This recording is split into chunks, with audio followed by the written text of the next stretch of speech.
We are now getting ready to pour the next phase of our road. So you can see we are now sloping down to where the plots is. So here we are also clearing out the grass for the green lot. So you can see there's Victoria there clearing out, and there's Susan lifting up some of the sand already sacked.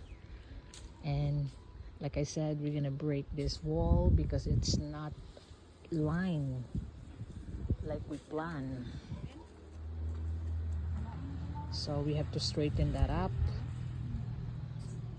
Here it's like we're putting on the spacers, and we already peeled and tampered this side, and you can see that we're gonna end up over here going down.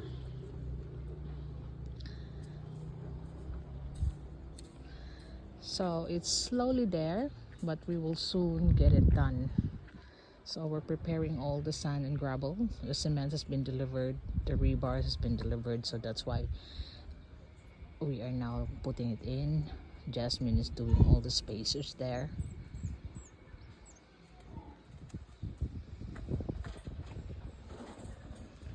So in the next few days we'll be showing you some of the actual pour day.